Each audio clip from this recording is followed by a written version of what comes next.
todos chegados.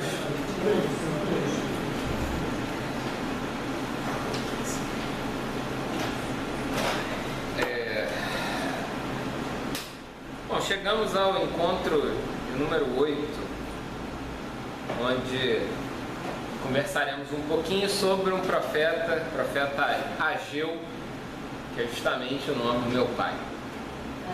Só um detalhe, ontem a Marisa me perguntou se você já mandou mais vídeo. Acho que você só mandou um. Para ela, sim, mas estão todos disponíveis no Facebook. Eu posso mandar para ela os links. Manda aqui lá. Tá, beleza. Por favor. Tá bom. Como é que a gente acessa? É só ir na página da ICI, que vai percorrendo ali a linha do tempo que aparece. Está na página da ICI. Na página da ICI, No Facebook. no Facebook. Como é que é o nome? Tá no boletim, o linkzinho lá em cima, fb.com/. Passa para ela aí. Agora tem dois links, um referente à meditação cristã e outro lá no cantinho. É fb.com. Tá. Igreja Cristã de Caminhos. A gente digita aí. E se digitar isso já vai direto na página do Facebook da igreja.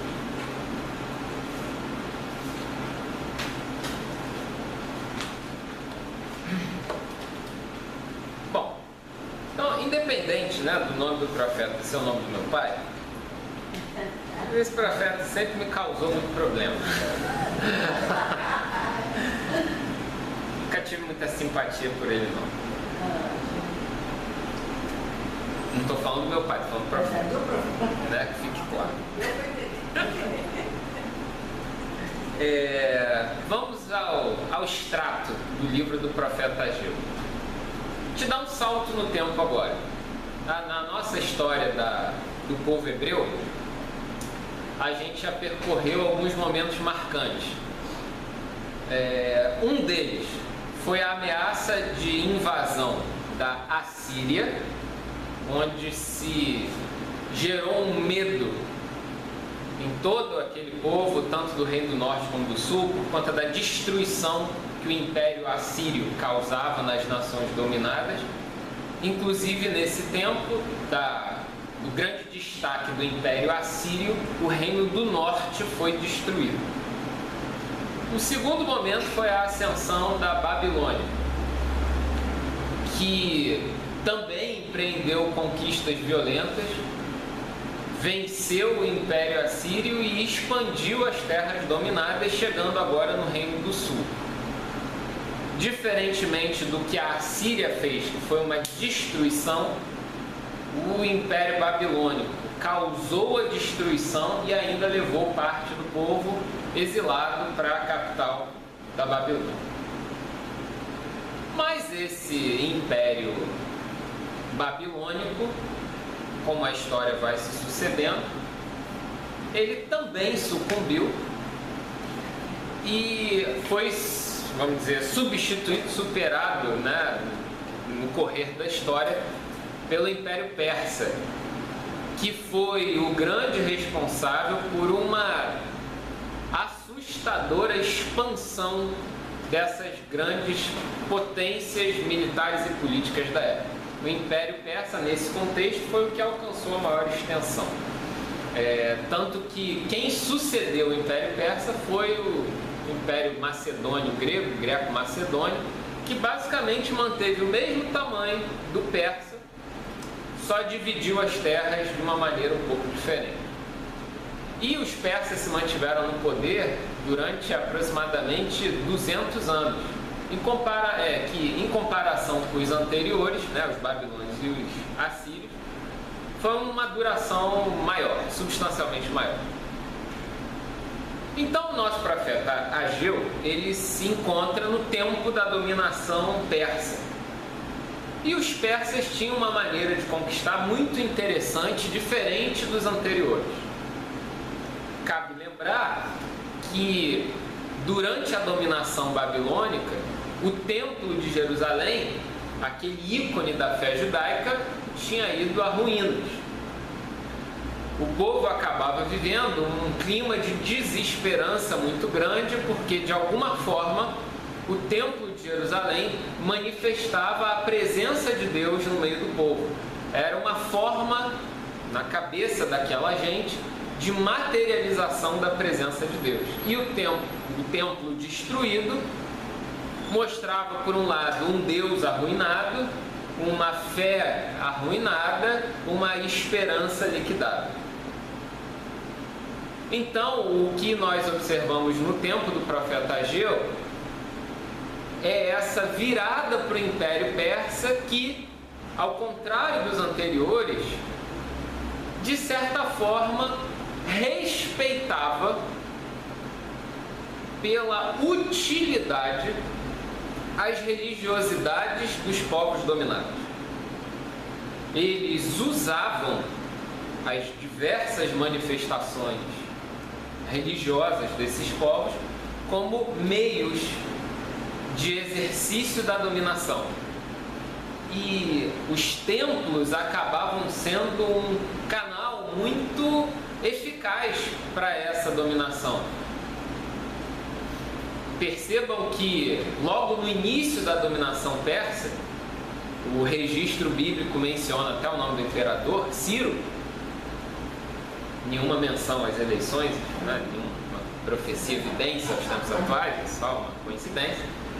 Ele ordenou a reconstrução do Templo de Jerusalém, que para alguns aquilo foi um sinal de Deus, uma espécie de salvação.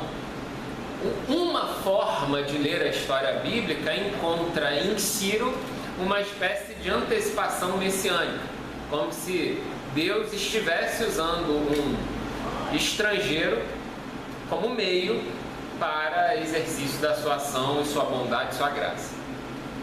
Mas, se a gente olha de maneira um pouquinho mais larga essa história, a gente vai ver que Ciro ele usou essa estratégia com todos os povos dominados. E os templos acabavam sendo muito úteis porque se levava dinheiro ao templo. Então o templo poderia ser um instrumento para a captação de impostos. Havia fiscais persas que ocupavam cargos estratégicos no governo, fiscalizando essa cobrança de impostos. E o vínculo religioso acabava sendo muito eficiente. Nesse contexto, Ageu aparece como um profeta. Não muito ligado com a questão dos persas. Parece que isso não faz muito, isso não aquece muito o coração dele. Isso para ele não é um problema. Para Ageu pesa uma questão chave da espiritualidade popular. Estávamos em ruínas há pouco tempo atrás. E agora que saímos dessa condição de opressão, vocês se preocupam com as suas vidinhas particulares e se esquecem do nosso projeto de nação dedicado a Javé, de nação dedicada a Javé. Vocês insistem no individualismo e se esquecem dos nossos símbolos de coletividade. No caso, o Templo de Jerusalém, principal símbolo desse. Então, Ageu, com a sua voz profética, ele vai atuar de forma a defender, a buscar a força das instituições. A gente pode brincar no linguajar atual que, por mais incrível que pareça, Ageu é um profeta conservador. Ou de outra forma ainda, sendo mais provocativo, que Ageu é um profeta de direita. Ao contrário da leitura contemporânea política que se faz dos textos proféticos. Então Ageu é uma voz um tanto quanto dissonante no contexto do movimento profético. porque ele exalta valores que, de certa forma, parece que ele até se coloca contra o povo em alguns aspectos, em alguns momentos. Mas porque o que ele está vendo é o projeto de construção nacional com base nas instituições. Esse é o profeta Ageu. Mas vamos ler o texto, só para a gente marcar algumas ideias aí, referentes a ele.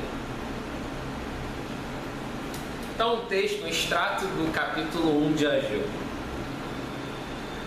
Assim diz Javé dos Exércitos. Esse título é insistente, né? Principalmente no Primeiro Testamento. Esse povo anda dizendo que ainda não chegou a hora de reconstruir o templo de Javé. E Javé dirigiu a palavra por meio do profeta Ageu. Então, vocês acham que é tempo de morar tranquilos em casas bem cobertas, enquanto o templo está em ruínas? Olha, assim diz Javé dos Exércitos: reflitam bem no comportamento de vocês. Vocês estão plantando muito e colhendo pouco. Comem e não ficam satisfeitos. Bebem e não ficam embriagados. Vestem roupa, mas não esquentam o corpo. E o trabalhador está guardando o seu salário numa sacola furada. Assim diz Javé dos Exércitos: reflitam bem no comportamento de vocês. Subam a montanha para cortar madeira e construir o templo. Eu vou gostar dele, e nele manifestarei a minha glória, diz Javé.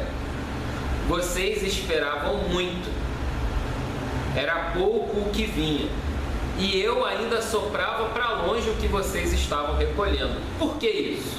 Oráculo de Javé dos Exércitos. Porque o meu templo está em ruínas, enquanto cada um de vocês se preocupa com a sua própria casa. É por isso que o céu lhes recusa o orvalho e a terra nega o seu fruto.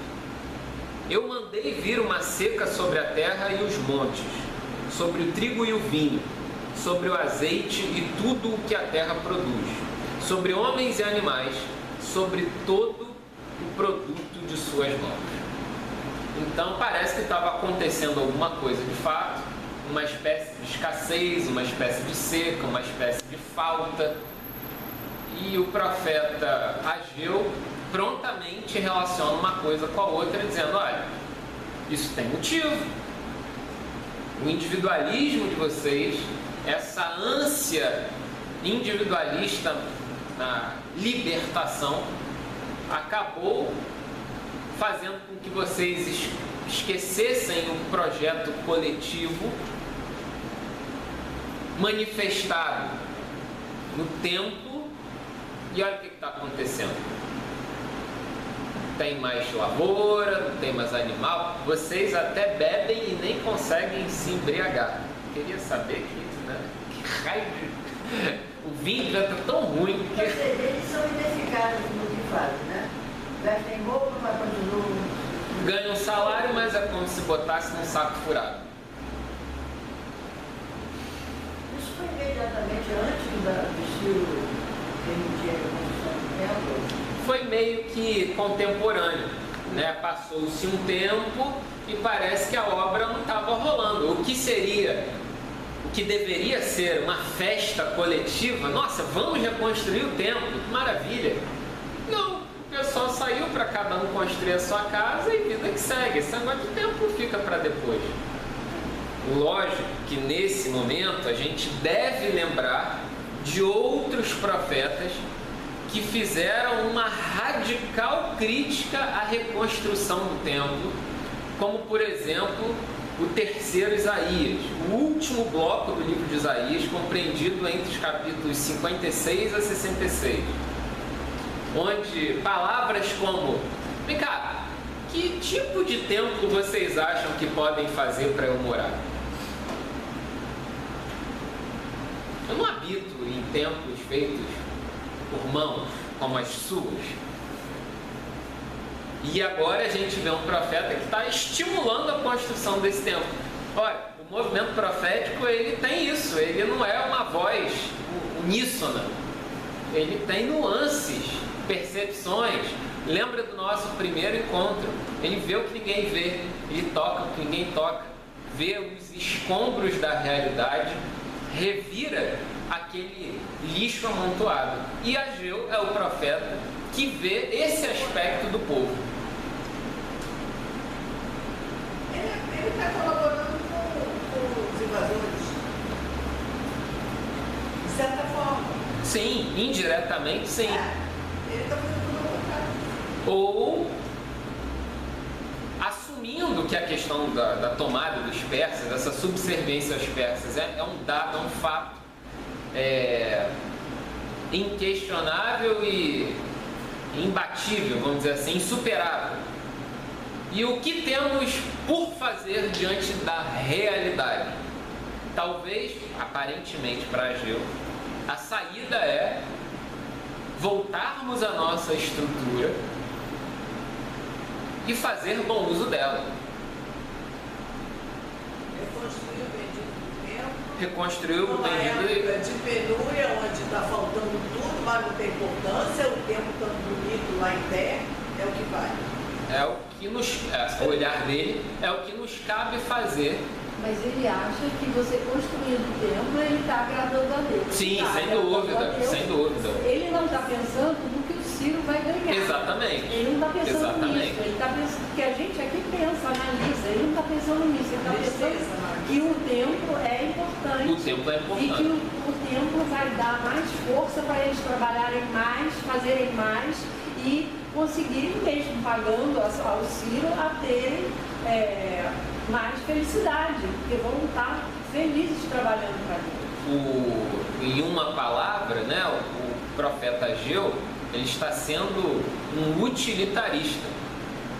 Por que precisamos reconstruir o templo? Porque é útil para a gente, isso vai nos ajudar de alguma forma. É uma visão diante dos fatos, como ele interpreta. Fala, Luiz. Uma visão também Figurada, eu não consigo perceber no profeta Ageu muita ilustração. Me parece que a ênfase dele é muito objetiva. É a saída que temos, né? É a saída que temos, é o que dá para fazer. Pois é, então, uma ênfase como essa, que a gente até leu na nossa conversa passada do profeta Joel, é preciso rasgar não as roupas, mas o coração. Aí você vê uma linguagem figurada muito intensa, mas aqui não, é o templo materialmente. Não é o templo da alma, não, é o templo está em ruínas, as paredes precisam ser reconstruídas.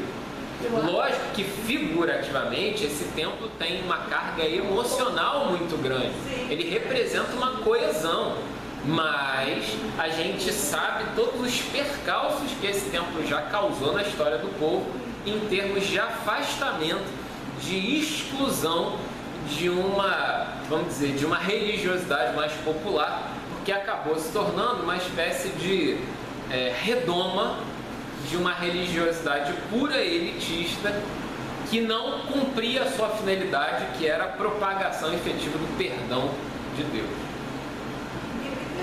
Mas Ageu, numa época onde a comida está boa, o vinho está uma porcaria, a roupa não veste direito, ele está preocupado que então agora a gente se priva de tudo e vamos levantar o tempo de qualquer jeito. Não, tem que dar de comer dos filhos, né? Mas, por outro lado, a incitação de cada um sair de si para algo coletivo, Eu acho bem. Eu acho que Sim. nesse sentido. E nesse caso, ele não congrega, quer dizer, você tem que ter uma essência Para poder congregar no sentido de vamos nos ajudar, porque nós estamos passando uma crise, uma crise. Por isso que eu digo que ele foi utilitarista, ele catalisou tudo nessa imagem do templo. Não precisa ser tão.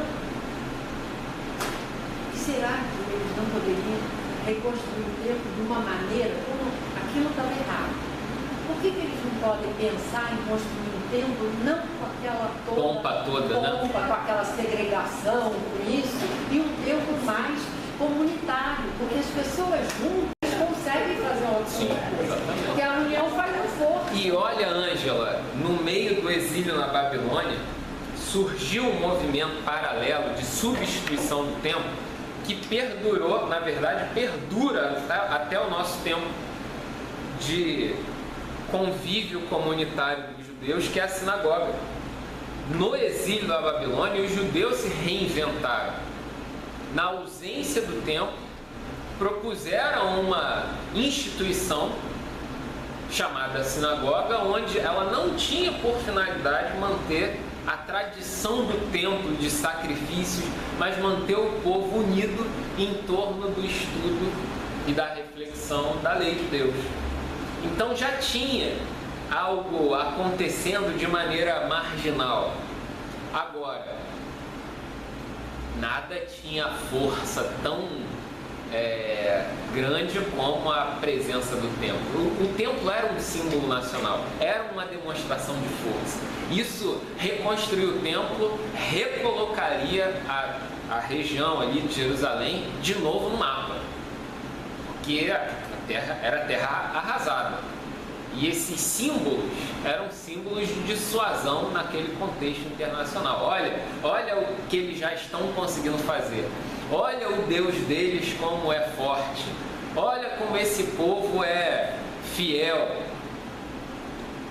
Eu não estou defendendo a Ageu, não, tá só. Qual seria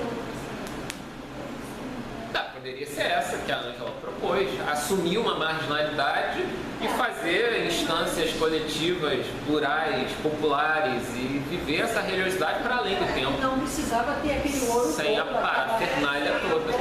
Um lugar para eles se reunirem, que é muito importante.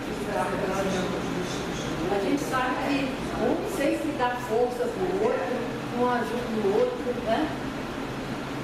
E é engraçado, né? Porque tem uma palavra, né, colocada aqui na boca de Deus. Deixa eu achar aqui.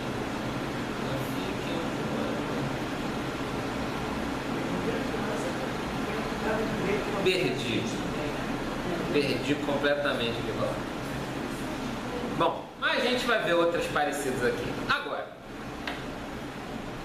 ler o profeta Ageu no século 21 me obriga a pensar, para além desses lados negativos da religiosidade judaica desse tempo do pós-exílio, me obriga a pensar a religiosidade, principalmente, tá? Porque é o nosso contexto que nos interessa de maneira mais imediata. A religiosidade cristã do século XXI.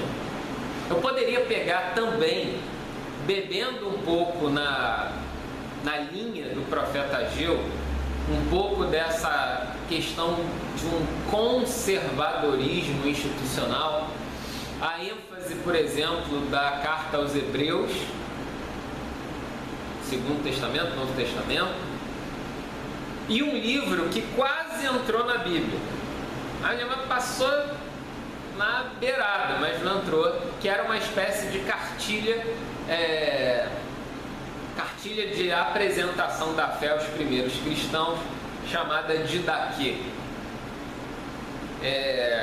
Tanto no livro, na carta aos Hebreus, quanto na Didaquê, e de maneira mais intensa na Didaquê, a ênfase em se manter, em se estimular, em se cultivar a prática da ida, da permanência, da frequência às instituições, ao que se chama de assembleia, usando o vocabulário do Novo Testamento.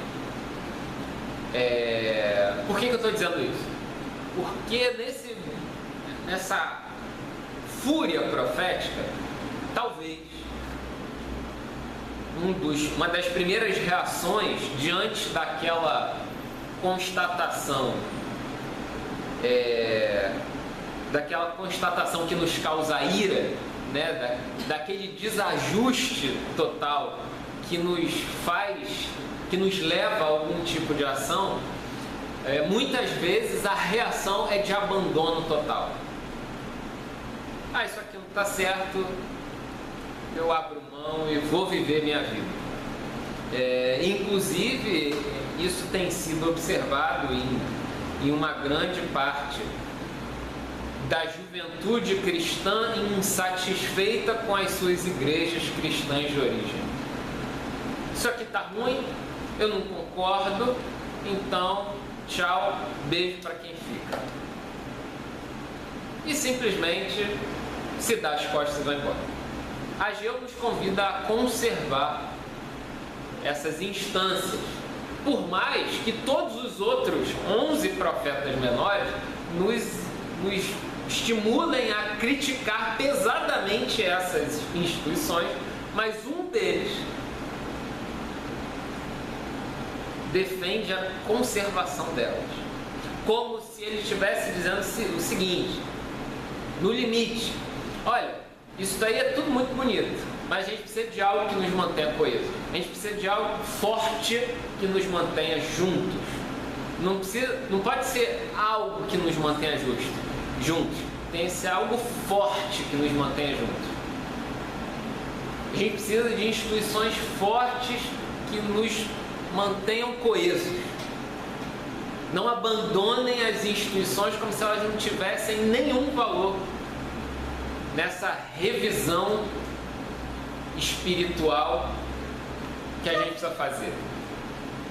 Não transformem a insatisfação de vocês num puro egoísmo, num puro individualismo espiritual. Não. Mantenham o espírito de congregação. Fortaleçam as instituições, porque ela tem um papel visceral nas transformações que precisam acontecer. Por mais que seja uma instituição diferente, por mais que seja uma nova forma do templo funcionar, por mais que seja novas maneiras das igrejas acontecerem, para o bem ou para o mal, as instituições estão lá presentes. Não reconstruíram. E isso é um problema para eles. Sim. E por que não reconstruíram então? Eles querem. Tem um livrinho, não é questão de querência não. Tem um livrinho muito esclarecedor de uma autora inglesa chamada Karen Armstrong, chamado Jerusalém, uma cidade, 3 religiões. Eu recomendo a leitura desse livro sempre, porque ele é muito esclarecedor. As religiões, eu sei que permanecem, e todas reivindicam Jerusalém como o ponto-chave da sua religião. Mas não é Jerusalém, é o local do templo. Porque se fosse Jerusalém, o problema estava fácil. É ali, porque ali é o local especial para todo mundo. Agora não dá mais. Entendeu? Esse que é o grande problema. E os muros do templo de Jerusalém são dispostos de uma maneira que cada um tira uma casquinha, mas ninguém detém a totalidade. Então, não é uma questão de simples reconstrução. Quem é o dono desse negócio? Mas isso significa tudo, né? Já que 3 religiões detêm a posse de um lugar, isso significa alguma coisa, né? O muro é das lamentações, mas dentro do espaço tem uma mesquita. Se for judeu, tem que tirar aquele negócio dali. Se for mesquita, essa romaria do judeu não faz sentido. E os cristãos ainda estão ali, esse lugar aqui é de Jesus. Viva o ecumenismo. Exatamente. Aí que abriu todo mundo. Essa é a saída para Jerusalém. Tanto que o nome Jerusalém é a cidade da paz. Mas construir o templo um bocado de lá para cá, não. O que é sagrado é sagrado. Não vem com essas liberdades, não. Como você, irmão? Saída da cabeça foi boa. Se tiver comigo. Lógico. Né? Então ali não tem saída, a não ser por essa via. Uma compreensão mútua, uma disposição mútua de resolver o problema. Não, o que existe hoje é uma disposição individual para cada um resolver o seu problema. Então, quando for assim, não tem saída aquilo não. Mas é um caldeirão, né? Fervente, né? De diversas formas do islamismo, diversas formas de judaísmo, diversas manifestações cristãs, ninguém se entende. Aqui é uma verdadeira Torre de Babel. A Babilônia é em Jerusalém. Entendeu? Então... É engraçado que dos exílios, os mais, talvez que a vida lamenta mais, é o da Babilônia, porque a turma foi levada, né? Porque não se fala tão mal assim da Síria, da Pérsia não se fala nada mal, beleza, mas a Babilônia é aquela coisa, parece que é o símbolo do mal, a Babilônia. Não, e o exílio da Babilônia, ele trouxe uma consequência muito drástica na história do povo hebreu. Ela interrompeu, principalmente o Reino do Sul, que conseguiu manter isso muito firme durante toda a sua história até a Babilônia. É a tradição da sucessão de Davi. Babilônia interrompeu esse ciclo. Então todos os reis do Reino do Sul até o exílio da Babilônia eram sucessores da linhagem de Davi. No Reino do Norte era uma confusão. Agora, no Sul era Davi, veio o exílio da Babilônia e frustrou completamente esse projeto de sucessão monárquica, que é de alguma forma retomado naquele judaísmo cristão, na figura de Jesus, que toda hora é colocado no cenário de Jerusalém, né, recebido como rei de Jerusalém, ó, mais um símbolo, a retomada do projeto de Davi, né? Mas, então isso foi muito traumático, porque Davi é um símbolo de governo, né? E também nesse lugar da Babilônia, eles levaram tudo que era de bom, todos Sim, os jovens, era de bom. todos os jovens, né, que tinham... Todos os jovens, todas as joias. As possibilidades, né, de até servir a eles. Da Babilônia vitoriosos, porque do Egito eles voltam de alguma forma vitoriosos. E o pessoal do Egito ficou muito mal, obrigado, pelo mar, aquela confusão toda, aquilo para eles foi uma glória. Saíram, pararam de ser escravos e conseguiram sair de lá. Então foi uma vitória. E da Babilônia não teve. Não teve. Ciro, né? Ciro é um libertador. Pois é uma figura ambígua pra caramba, né? É um espertalhão, na verdade. Na prática, ele foi um libertador. Na prática. Para quem olha Jerusalém antes e depois, tirou da escravidão. Mandem de volta ao povo e mandem reconstruir o templo. Ótimo. Não houve governo melhor, imperador melhor do que esse. Mas, muito malandro, usou isso como instrumento de dominação. Né? É um conforto das pessoas, mas ainda um esquema de escravidão. É uma escravidão muito curiosa, né? Onde todo mundo se sente bem. Né? Então, uma dominação de mentes, né? É outra forma de controlar. É um controle, palavra que a Lúcia valoriza tanto. Né? O Egito, o pessoal que saiu do Egito não foi o pessoal judeu, foi muita gente que estava interessada, por isso que desgraçou tudo, porque eles não tinham interesse no que os hebreus tinham. Aí eles desgraçavam tudo. Qualquer problema de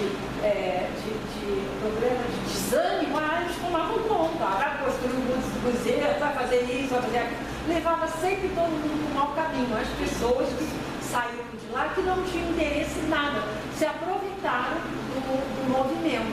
Um bezerrinho de ouro tão bonito. Nem uma vaca de ouro, é um bezerrinho.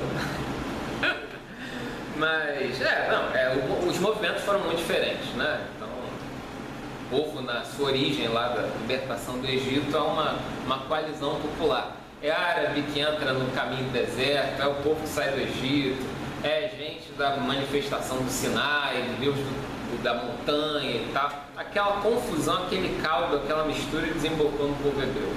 Agora, aqui a gente está no negócio praticamente 500 anos depois, né? Muito tempo depois. Então aqui a gente já tem uma identidade nacional, a gente já tem símbolos nacionais muito fortes, o templo, o palácio, expectativa de reconstrução, de retorno, uma religiosidade muito marcada, o monoteísmo se estabelecendo como forma padrão do culto a Javé, né? Só existe Javé, os outros deuses são falsos, não existem. Até então se imaginava Javé como uma possibilidade.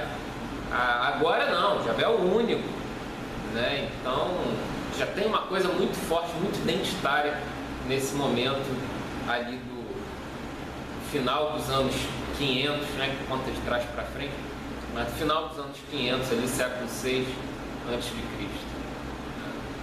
Bom, para a gente avançar um pouquinho, eu trouxe um texto um pouquinho longo, me desculpem, mas eu tive que fazer esse extrato, que não é muito um extrato, é um caldo, de um livro chamado A Grande Omissão.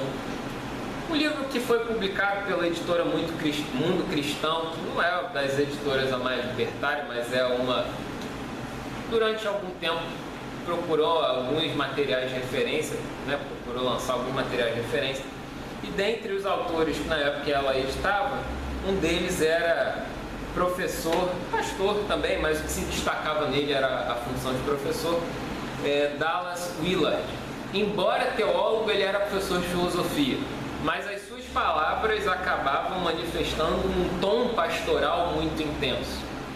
Então ele acaba sendo uma visão bastante equilibrada nesse contexto, e eu acho que as palavras dele com relação a esse tema trazem muita luz com relação a essa questão institucional e ainda com relação à nossa história, o nosso momento enquanto Igreja Cristã de Ipanema, talvez, né, sendo propositivo, algumas dicas que talvez possamos assumir no contexto atual.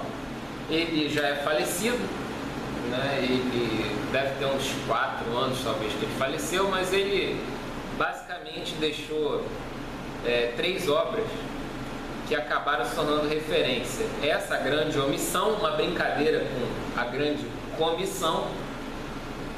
A outra era a Renovação do Coração, e uma terceira que era um comentário ao Evangelho de Mateus.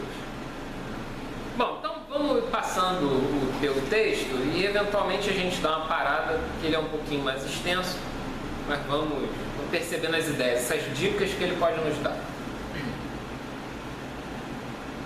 Na maioria dos casos, quando o fogo inicial se apaga, as instituições e os indivíduos associados prosseguem por algum tempo, cada vez mais preocupados com o sucesso e a sobrevivência. E das duas, uma: ou encontram outra base na qual se firmarão, ou simplesmente desaparecem. Considerem o caso de tantas universidades e escolas fundadas como instituições confessionais cristãs. Apesar do processo descrito não se restringir a movimentos religiosos, é especialmente óbvio e doloroso ver isso acontecendo nos meios cristãos. Na verdade, em se tratando de questões religiosas, não há maior fracasso que o sucesso. Esses tipos de movimentos tocam o mais íntimo do coração humano e atendem a necessidades profundas. Por isso, não demoram a atrair muitas pessoas que nem desejam ter em si o mesmo fogo do fundador, que não sabem do que se trata. No entanto, gostam da luz e do calor que esse fogo irradia e precisam dele. Mais cedo ou mais tarde, porém, ainda que sem intenção consciente, acabam apagando o fogo que lhes proporciona essa luz e esse calor, ou simplesmente deixam morrer por falta de cuidado.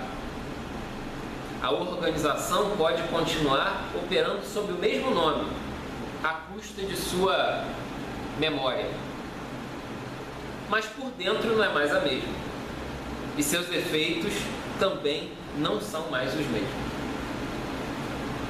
Uma paradinha por aí. Não há maior fracasso do que o sucesso.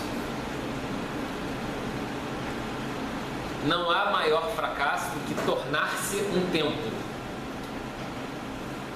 Não há maior fracasso do que lograr vitória ou chegada a uma linha, a um ponto final. Chegada a um ponto de chegada. Não há maior fracasso do que se dar Não há maior fracasso do que o destaque. Lógico que hoje em dia, no contexto cristão institucional, existe uma busca de sucesso. A magnitude das comunidades, das igrejas, dos templos, o poder salarial dos pastores, os meios de mídia utilizados. Parece que a questão visual ou o que se vê demonstra a potência da divindade que se prega. Porém, o nosso amigo aqui propõe que não há maior fracasso do que esse. Em termos institucionais, aparentemente, por essa frase, ele estaria nos convidando a uma espécie de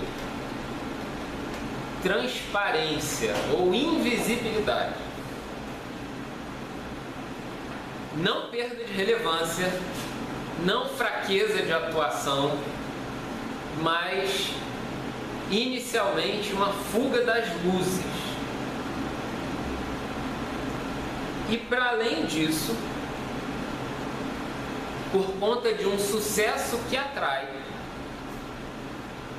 por conta de músicas que hipnotizam, por conta de odores que acabam nos tornando, de certa forma,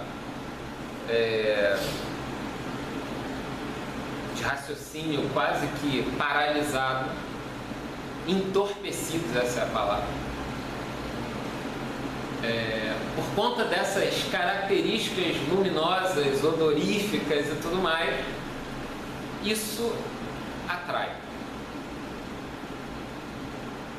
Mas essa atração, segundo o nosso propositor aqui, não tem a ver com aquele fogo inicial, aquele amor primeiro, aquela pulsão originária, que ela sim dá potência à comunidade. E ele provoca dizendo, tem muita gente que chega, se sente iluminado, se sente aquecido, mas dali a um tempo não sabe nem mais o porquê das coisas e se dilui e a chama se apaga e o calor esfria e o vínculo se esvai. Como se Dallas Willard estivesse nos convidando não por uma busca ao sucesso, mas por uma busca às nossas forças primárias, aonde está o calor que nos anima. Usando a linguagem do Apocalipse, onde está o nosso amor primeiro? Onde está a nossa vocação inicial? Perder isso de vista, e muitas vezes se perde por conta do sucesso, é uma tragédia institucional. Isso aconteceu com o próprio Templo de Jerusalém. A vocação inicial do templo não era uma simples dominação religiosa. Se a gente pegar numa das primeiras manifestações, dos primeiros relatos bíblicos sobre uma instância material, assim, de algo que se assemelha a um templo, e mesmo que diminuto. Existe um episódio, já que vocês falaram tanto do Egito aí, logo na saída do Egito, Moisés recebe os 10 mandamentos, aquela coisa toda, aquele show pirotécnico de luzes, fogo, sombra, nuvens e tal. E ali na sequência tem uma série de recomendações sobre a vida prática do povo. E tem uma em especial que a Bíblia, a edição pastoral, destaca nos seus comentários ali nas notas de rodapé. A recomendação é a seguinte: quando vocês levantarem um altar para Deus, não façam esse altar de pedra, mas de barro. E aí o comentário, a leitura que a edição pastoral faz dessa passagem. Porque os altares de pedra são típicos das religiões pujantes. É o culto da apresentação. O altar de barro é temporário, a chuva molha e ele se desfaz. O altar de pedra é um monumento, vai permanecer ao longo de toda a história, mas é um castelo na areia, um altar como um castelo na areia. Eu estou pensando, o tempo todo que você está falando, estou pensando na história dessa igreja, não é? Essa igreja nasceu em 62, 63, de um movimento de uma série de pessoas que estavam inconformadas com talvez a cristalização da igreja de Copacabana. Então, um grupo, especialmente o grupo jovem, no surge de uma série de coisas, vem para cá. Aí acontece a Revolução de 64, em que muitas pessoas aqui foram perseguidas, os seus pastores, exílio, Então, isso manteve isso talvez tenha sido um detonador de um fogo inicial que fez com que essa igreja fermentasse no bom sentido, né? E que fosse e tal. Então, eu diria muito humildemente, eu acho que a gente está precisando de alguma coisa de fora agora, talvez, que possa fazer com que um novo fogo, vamos dizer, porque a história vai correndo, né? A gente não pode retroceder a décadas atrás. Então, sabe alguma coisa agora, se quisesse congregar e tal, porque senão fica uma coisa só de manutenção da memória, e a gente precisa que os fundadores venham aqui e digam, foi assim, foi assado, aí as pessoas vão, foi mesmo, assim, assado, mas, sabe, essa coisa, eu acho que está faltando. E aí, Gabi, pegando carona no que você está falando, se um grego tivesse ouvindo tudo que você disse aí, faz fogo, na verdade ele estaria querendo saber onde é que está o logos nessa história, a verdade, o princípio, o motor de tudo isso. E aí eu diria, será que até essa comunidade fundadora consegue identificar o verdadeiro fogo? Ou se ela por si, ela já não foi, vamos dizer, um reflexo da luz do fogo, mas não o fogo em si? Eu já penso diferente, né? Porque chegaram aqui e fizeram isso. Depois a gente passou uma época que foi tudo destruído.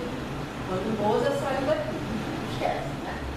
E saiu todo mundo atrás dele, a gente ficou numa devastação. Ele estava aqui, né? A gente não tinha pastor, cada um falava, a gente ia nas outras igrejas pedir aos outros pastores para renovar. São renovações. Essas crises todas, nessas crises todas é que se cresce. Um país numa crise tem possibilidade de crescer quando as pessoas se propõem a mudar. Em todo lugar, num colégio, em todos os espaços que tem crises, tudo quando numa crise surge sempre. E essa igreja aqui, eu estou aqui há 40 anos e eu só vi crises para melhorar, para renovar. Nós estamos usando uma crise. Não, mas todo mundo está em crise. Não precisa de crise nenhuma. O país está em crise e a gente fica junto. O que a Ângela está comentando, né? É engraçado, né? Porque se a gente pega algumas ideias assim, permearam, né, essa história dos pensamentos e tal, o caos era uma divindade. Está na origem das coisas. É do caos que tudo se faz. É como se fosse de fato o ponto de partida. Você só vai do caos para frente. Como se chegar ao caos fosse o momento mais poderoso da história de alguém ou de algo, porque é o momento em que nada mais pode se desorganizar mais e as coisas só podem se organizar. Por isso que a coisa de Bach sempre pede uma renovação. Vamos em frente. Só para dar calma aí do que vocês estão pensando. Está bem na ideia. Assim, a apostasia, lê-se, o afastamento de algo, palavra tão usada para classificar pessoas que se afastaram das igrejas, mas ele está usando aqui no sentido positivo. Assim, a apostasia, afastar-se de algo, é um fato natural e um processo relativamente normal da vida. É aquilo que deve ser esperado e não motivo de surpresa. Seria espantoso e anormal se isso não acontecesse.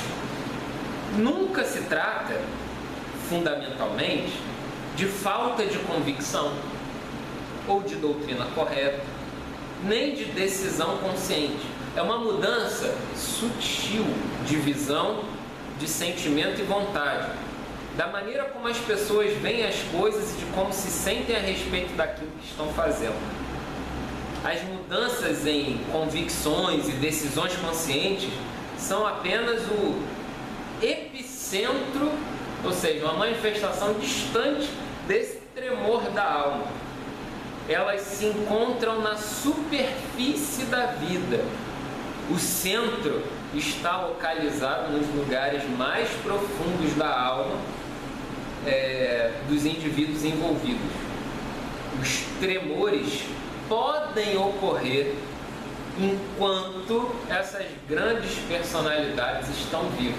E aí, dentro do que a Gabi tinha comentado, a gente tem uma comunidade, no caso a nossa aqui, que ainda conta com a presença de muitos fundadores vivos, com tremores ainda gravados na memória, com lembranças desse fogo inicial ainda claras, por mais que a memória comece a falhar, mas quase que como fazendo parte da digital, da identidade de cada um deles. De alguma forma, para além do movimento de uma juventude que contestava as coisas, a gente nota, por exemplo, no caso dessa comunidade, o investimento de projetos de vida, de pessoas que de alguma forma se dedicaram brutalmente na construção desse patrimônio que a gente acaba se deleitando dele de alguma forma. Patrimônio emocional, patrimônio teórico, patrimônio material, patrimônio histórico. A gente tem nas mãos aqui um pequeno, modesto, mas um monumento para dar conta. Um monumento com história. Que eu acho que é bem tranquilo a gente pensar que nunca fez do sucesso a sua busca maior. Poderia ter trilhado esse caminho com muita facilidade, mas aparentemente não foi essa a opção de satisfação. O sucesso exterior traz consigo uma sensação de realização e responsabilidade por aquilo que foi alcançado e o desejo de realizar ainda mais coisas. Para um simples observador, tudo se resume ao sucesso exterior. A sensação de realização e responsabilidade desloca a visão de Deus para aquilo que estamos fazendo e devemos fazer. Geralmente para aprovação e apoio de pessoas solidárias ao projeto, no caso. Cada vez mais a missão, ou o que se deve fazer especificamente, se transforma na visão. O objetivo maior a ser alcançado torna-se nosso foco. A missão e o ministério são aquilo a que dedicamos nossos pensamentos, sentimentos e forças. Os objetivos tomam o lugar da visão de Deus na vida interior e nos vemos enredados numa busca por alcançar uma série de alvos, mas desprovidos de uma visão. Trabalhamos até a exaustão. O ativismo, o excesso de iniciativas, a falta de foco, pegar cada elemento que seria uma missão, uma ação, uma forma de traduzir aquele sonho inicial em algo mais material, se transforma esses elementos de ação imediata no alvo. O que nós fazemos? Nós fazemos A, nós fazemos B, nós fazemos C. Por exemplo, vamos pegar aqui. O que nós fazemos? Nós fazemos classical type. A coisa se deturpa quando a ICI passa a existir por causa da classical type. A gente se subordina à visão e usa essa missão, essa ação. Quando a coisa se inverte, esse fogo inicial, essa intenção primária se dilui, se trabalha até a exaustão. Ninguém tem mais tempo, está todo mundo com a agenda lotada, a atividade não agrega mais nada a ninguém, mas está todo mundo lá se matando. Não, classical type, segunda-feira, 6h30. Ninguém aguenta mais, mas faz parte da nossa tradição ter a classical type, porque a ICI é a classical type. Quando isso acontece, nosso amigo aqui está propondo, fala, olha só, saiu completamente do rumo. Eu poderia pegar qualquer outra instância dessa leitura que ele faz e fazer essa comparação. A ação se torna o objetivo maior. O que era para ser uma manifestação das cores daquele fogo inicial se torna o próprio fogo inicial. Aí o negócio saiu dos trilhos. Mas será que precisa ser assim? É algo inevitável isso de acontecer? Em geral, a resposta é não. Alguns indivíduos conseguem evitar esse processo degenerativo, mas muitos não. Alguns grupos e organizações conseguem adiá-lo. Os cristãos primitivos bateram um recorde de manter o fogo interior da visão dos fundadores. Ao que parece, durante 2 ou 3 séculos, a visão de Jesus Cristo como o Senhor, e Senhor é uma palavra-chave porque é Senhor em oposição ao Senhor de Roma, né? É o Kyrios que se coloca na posição do imperador. Então, durante 2 ou 3 séculos, a visão de Jesus Cristo como o substituto do imperador, podemos dizer assim, ardeu intensamente no coração de seus primeiros seguidores. As primeiras gerações de cristãos foram admiravelmente bem-sucedidas na tarefa de transmitir à geração seguinte a visão sagrada que posicionava e guardava. Quais os elementos básicos dessa comunidade? Como, será que dá para pescar alguma coisa da forma deles se comportarem, agirem, viverem, para que a gente consiga adiar esse processo degenerativo institucional? É porque a gente poderia usar uma outra linguajar quase que biológica. A organização é quase que um organismo. E um organismo nasce, cresce, se reproduz e morre.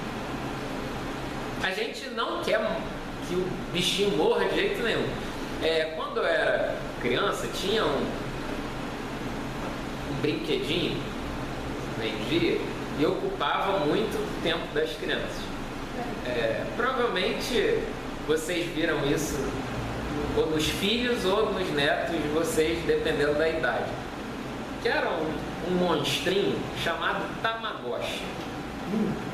Era um brinquedinho desse tamanho, um joguinho eletrônico, que o objetivo do jogo era cuidar de um animalzinho de estimação digital. 10 anos de idade, 10, 11 anos, tem aqui. Gabi, que o tempo passa, Tem uns 25 anos, já tá comemorando bodas de prata esse negócio. Os meus filhos eram velhos para pegar esse Tamagotchi. Isso, é. Você pegou entre safra ali. Eu ouvia porque eu sempre trabalhei desde 14 anos com criança, então eu estou sempre sabendo tudo da moda. Provavelmente você teve que mandar muitas crianças guardarem esse. Não, até na época não tinha muito aqui na igreja, mas desde 14 anos que eu comecei a dar aula na escola. Desde 14 anos que eu lido com criança. Passei uma temporada enorme aqui no Prey, né, com criança lidando, passando filme, contando história, limpando o chão, ajudando na parte porque na época a Regina Maciel estava lá em Brasília, a Lucília viajava com o Jeter, mas eu ia para todas as coisas, no Palácio Guanabara, todas a burocracia, você tinha que estar lá presente para não perder as contribuições, né? Então, você é a síntese de Maria e Marta. Mari Marta. Mas olha, a minha vida agora está uma renovação. Porque o que o Anderson passou e o que eu passei, eu não deixei um minuto de trabalhar nessa igreja. Com tudo. Todos sabemos. Tudo que passou na minha vida. Só faltou a gente se amarrar, mas não foi possível. E eu não sei, todo mundo fala. Hoje eu falei com os irmãos, o marido da Marilena, que está lá em Mato Grosso. Ângela, eu não sei como é que você consegue fazer, porque eles sempre ligam pra gente, querem que a gente vá lá, mas essa situação toda do Anderson agora, eu acho que em janeiro a gente vai. E ele falou, Ângela, eu não sei. Eu falei assim, não, mas eu acho que só Deus mesmo para carregar a gente, porque em hora nenhuma eu me abati. E o Anderson agora está assim, se sentindo, é uma renovação. Até a minha filha, que trabalha no restaurante como gerente, e ela trabalha muito, ela é muito parecida comigo. E ela quase que é a alma do restaurante. Ela trabalhou tanto nesse restaurante que o chefe dela ia fechar um restaurante, uma filial, e deu sociedade para ela. Nossa. Ela entrou para renovar e ela agora botou o marido dela para trabalhar, que está desempregado desde que ela casou com ele. Então, para mim, é tudo uma renovação. A gente não pode ficar desesperado com as coisas, porque a gente tem que ir andando, tem que ir passando, e a gente vê que uma hora as coisas melhoram. Eu sou a prova disso. Bom, então nessa ideia, vamos em frente, porque ele propõe um caminho de renovação. Vamos pegar aqui a ideia. A resposta, para a pergunta inicial lá, precisa ser assim? A resposta é de conceito simples, mas de execução difícil. Especialmente quando o problema atravessa gerações, ou seja, para o caso transgeracional. É uma questão de identificar e manter a percepção ou a visão de Deus, de si mesmo e do mundo que permeou e motivou os fundadores. Não há como reduzir isso a uma fórmula, pois se trata de uma questão extremamente pessoal que suscita amplo espaço para variações individuais. Então, o primeiro passo que ele propõe, quer dizer, a forma que ele propõe, é de alguma forma a gente escrever nas paredes que raio de fogo inicial foi esse que nos identifica. É aquela pergunta, de onde viemos? O que, como semente, nós somos? Não interessa a árvore, interessa a semente. De onde que a gente germinou? E aí, fazendo esse esforço de quase que esse esforço de desnascer, é de voltar ao útero, como se a gente encontrasse nosso fogo inicial. Um esforço, ele propõe isso como caminho. Alguém pode dizer, não é assim. O caminho, outro pode dizer, é abrir-se ao completamente novo. É abrir mão desse conservadorismo e buscar, como um tentáculo, fixar raiz em outras coisas. Mas o nosso camarada, meio que na linha do profeta Ageu, fala, olha só, vamos voltar para trás e ver onde é que está o nosso germen, onde é que está a nossa origem, do que a gente nasceu. E o primeiro passo é reconhecer sinceramente a inevitabilidade prática, ou seja, não dá para evitar na prática a perda da visão. Isso vai acontecer, como se ele estivesse dizendo, não precisa ser profeta, vidente, cartomante, nada, vai acontecer. É um processo natural. É só a gente pensar que num dado momento, aquele contexto promovia uma interpretação dessa visão. E os contextos vão promovendo modificações das interpretações. E no final, a gente não sabe mais para que Monteiro Lobato escreveu o Sítio do Pica-Pau Amarelo. A gente vai estar lendo uma outra história, menos a que o Monteiro Lobato escreveu. Tem uma questão que passava na cabeça dele, tinha uma intenção, mas os contextos eram outros. E a gente não vai reproduzir esse contexto, é um fato. A gente não vai conseguir a máquina do tempo para voltar lá e perguntar, né, brincando aqui com os personagens, voltar no passado e perguntar para o Amauri garoto, e aí, o que você está fazendo aqui na ICI? Nós não vamos conseguir fazer isso. A gente vai perguntar para o Amauri de mais de 90 anos, que já reviu esse processo ao longo de todo esse tempo. Talvez ele não dê a mesma resposta daquele tempo. Muito provavelmente. Esse reconhecimento deve ser explícito e regular. Não deve ser feito de forma paranoica, mas apenas honesta. Porque na nossa origem nós estávamos presos, vinculados à teologia da libertação, aquilo. Opa! Isso é busca da visão ou paranoia? Honestidade, sinceridade, humildade para conduzir esse processo de revisitação. Dando crédito ao tempo, que naturalmente dilui tudo.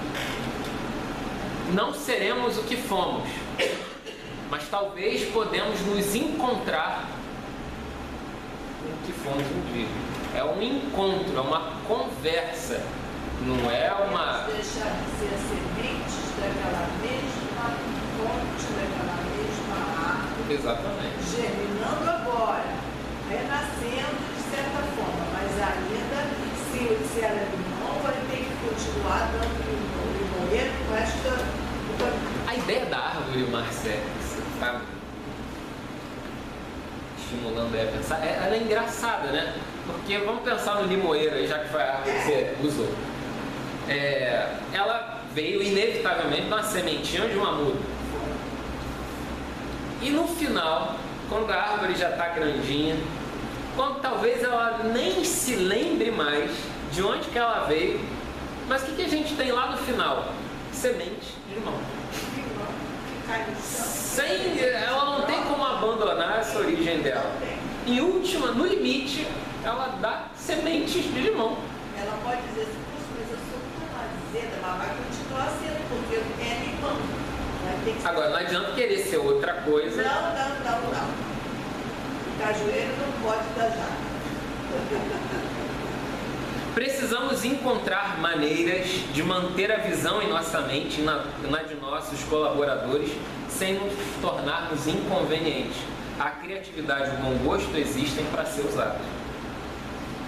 Em segundo lugar, precisamos identificar, entender e nos dedicar à visão fundadora. Não é tarefa simples. Até mesmo os próprios fundadores podem não saber exatamente o que os motivou e os formou. Muitas vezes, humildade e modéstia louváveis os impedem de investigar sua vida mais a fundo e, por certo, também não permitem que imponham sobre outros aquilo que encontram dentro de si. Assim é preciso ser honesto, preciso e explícito sobre aquilo que a visão era e aquilo que deve ser hoje. O enfoque deve ser sobre a visão e não sobre os indivíduos que a possuem, apesar de ser necessário que os indivíduos tenham a visão e realizem a missão. E para aqueles que, como nós,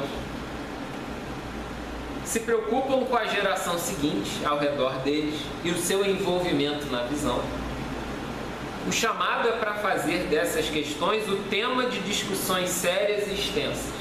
Sérias e extensas. Investimento, tempo e energia. Com aqueles que serão os líderes do futuro. Fale com franqueza e honestidade, com frequência e amor. No devido tempo, será preciso decidir a quem confiar o futuro da organização. Essas decisões devem ser feitas de forma amorosa, porém firme. Não podem ser evitadas.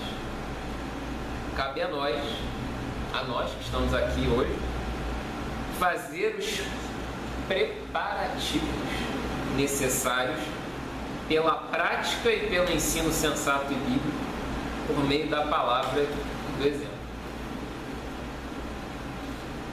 No fim, se a gente quisesse alguma coisa diferente, ou mais útil, ou mais relevante, não adianta apostar cegamente no futuro se a gente ficar de braços cruzados. Por mais que as transformações não aconteçam exatamente agora, está na nossa mão, de uma maneira, usando uma ideia de uma esperança ativa, provocar essa mudança. É engraçado que ele fala até sobre o futuro da instituição. Sabe-se lá quando isso vai acontecer? Mas vai acontecer. Em algum momento, todos que estamos aqui não estaremos mais e vai ser alguém que não conhecemos que estará no nosso lugar. E se o nosso Tamagotchizinho precisa ficar vivo, né, se esse monumento precisa ficar limpinho, que a gente gosta dele e acredita que ele tem um papel fundamental na história da cidade, ou na própria história da fé cristã, é o trabalho diário contínuo de todos nós. Você está se coçando ali, fala isso. Quando eu te vi aqui falar, que saiu do que estava acontecendo. Eu te vi aqui na igreja, você viu, você estava, eu vim cá, as mulheres, traz essas pessoas para cá. Eu voltei ali hoje. Mas eu voltei através de você. Eu fui lá para ver o que você falava na casa. Eu vou contar isso aqui 3 vezes eu chorei. Eu chorei emocionada. Porque eu vi, em algumas situações, uma mudança. Entendeu? Uma possível mudança. Então, assim, um exemplo prático. Para mim, as coisas não podem ser só história. Eu já sofri bastante o suficiente para ver que elas têm que ter um efeito prático. Eu vendo esse efeito prático de alguma maneira. Não sei como, não sei explicar. Não é passando vaselina, digamos assim. Mas é uma coisa que me emocionou muito. Que eu fui saindo de uma origem em que eu estava, eu saí do meu casa, do meu pessoal. Né? Eu vim para onde eu pudesse me sentir mais acolhida, com a cabeça que eu tinha, né? Os pensamentos que eu tinha. E vi situações lá, inclusive uma rapaziada que me emocionou muito. Então, eu estou vendo você aqui hoje, falando dessas coisas todas, que eu nem tinha visto talvez fosse início de movimento. Eu falo por mim, né? Mas é uma renovação, Eu ouvi a Lúcia falar sempre de você, eu conhecia nem nada, mas ela estava sempre falando de você. Momento rasgação cedo. Não é não, é renovação. educação. Eu acho que todo mundo chega aqui e um junto com o outro, de alguma forma, vai todo mundo crescendo. Uns crescem mais depressa, outros mais devagar, mas todo mundo tenta seguir numa mesma direção, construindo alguma coisa que um dia vai dar. Um dia não, que dá frutos todo dia. Eu lembro que um dia eu comentei com a eu estava com o Fabrício. Ele falou, poxa, as pessoas da igreja estão vindo. Que você não tem um partido que até não tem 67 anos. Eu vou ficar com essa mente de uma maneira. Eu não vou ficar nesse status. Então, realmente, eu ficava preocupada com isso. Eu não vendo assim uma certa saída. Até porque a questão do tempo, você vai falando, vai pensando, mas quando eu vi isso, eu vi que era uma possibilidade. Não foi o que está acontecendo assim, não é isso, né? Mas é assim, você sai de uma situação de limite, vem para cá e tenta, você quer tudo que você aprendeu e está. Pegando carona no que você está comentando, né, é inegável, é numérico, é só a gente relembrar de alguns domingos para trás, ou de alguns anos para trás, um certo êxodo, uma migração batista na nossa comunidade. Né? Os visitantes que se apresentam, a maioria são batistas, igreja batista, sei onde, é difícil a gente ver, sou da comunidade metodista, presbiteriana e tal. Os batistas têm uma característica, são tratores, máquinas de trabalho. Às vezes você precisa dizer qual o caminho, né? Mas são tratores.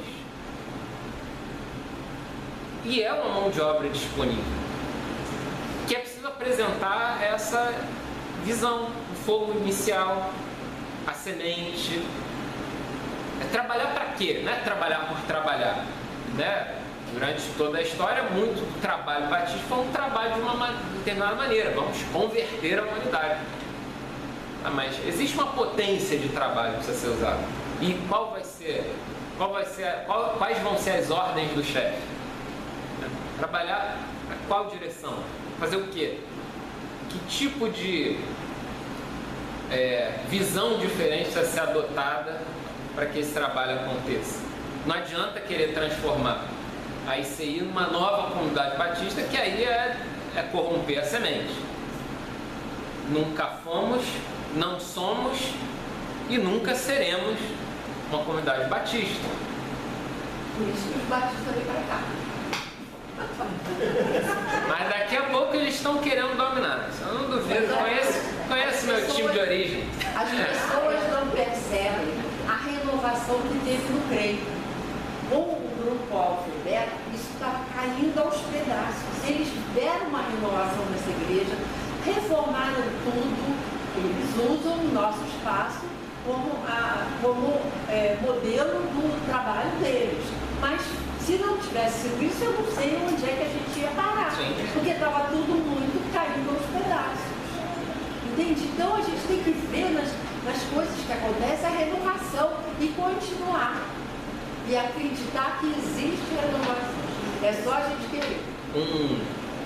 Um sociólogo italiano chamado Francesco Alberoni, num livro que pega bem a fase inicial do pensamento dele, depois ele entrou numa outra linha de reflexão sobre erotismo e tal, mas na fase inicial dele, ele publicou um livrinho chamado Movimento e Instituição, onde ele traz luz a essa mesma ideia da leitura de Dallas Willard, na tentativa de leitura que a gente está construindo do livro de Ageu, onde ele vai dizer o seguinte, que a força, aí eu posso botar várias outras palavras, o fogo, a luz, a semente, mas vou ler as dele. A força de toda a instituição está no esforço de voltar ao seu momento fundante.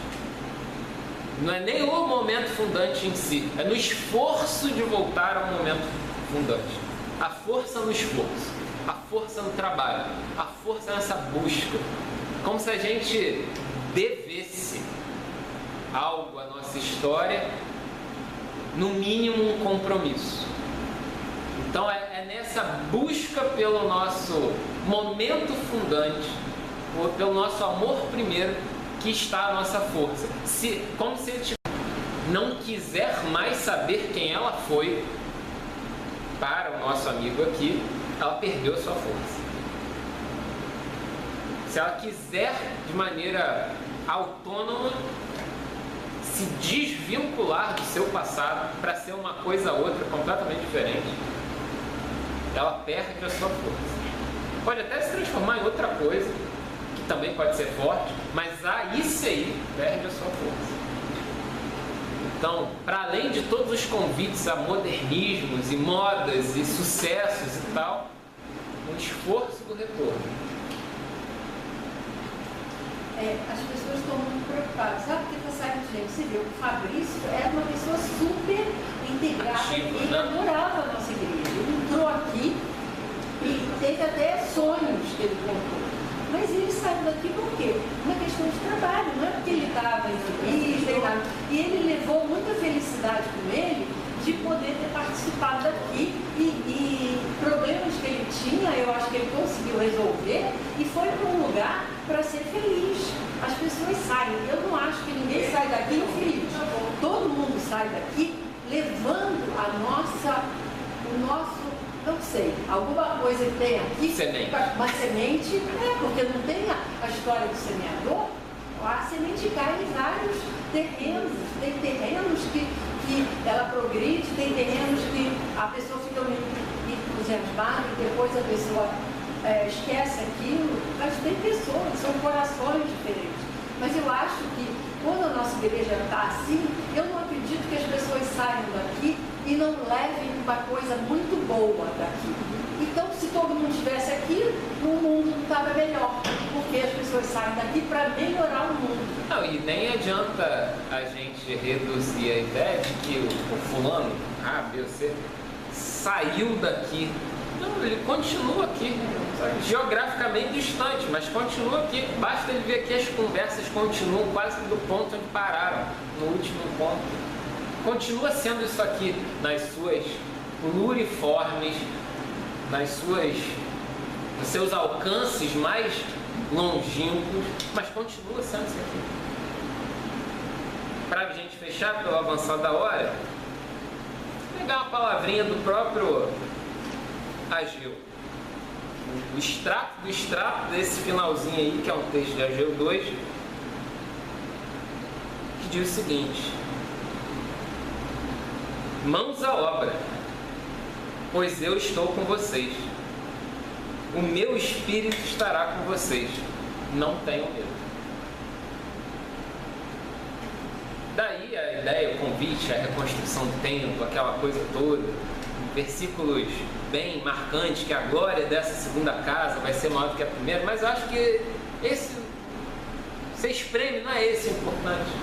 O importante é, vamos lá. No caso dele, não transformem o projeto individualista no projeto de vida de vocês. Existe algo coletivo que a gente sempre foi. No caso do povo de Israel, o povo hebreu, nós sempre fomos esse coletivo. Não vamos abandonar isso não, mesmo que o tempo seja o elemento de vínculo. Vamos em frente, não temos medo. A mesma ideia às vezes fica pra gente aqui. Vamos em frente. O medo paralisante provoca nada, é árvore que não cresce, é rio que não corre, é calor que não aquece. Vamos em frente. O meu espírito estará com vocês, não tenham medo. Então, quer dizer, desafio o tempo todo. Sei lá o que vai ser amanhã, sei lá o que essas eleições loucas aí vão trazer, que desafios vão aparecer, não tenho a menor ideia, mas em todo um instante. O desafio prático da ICI continuar sendo o que é, porque nunca deixou de ser, mas de buscar ser quem ela é, porque precisa se conhecer. Quem está chegando para aprender, quem está mais tempo de ensinar. E aí a organização segue ela. Lógico, toda essa leitura vê um lado positivo. O lado positivo da instituição.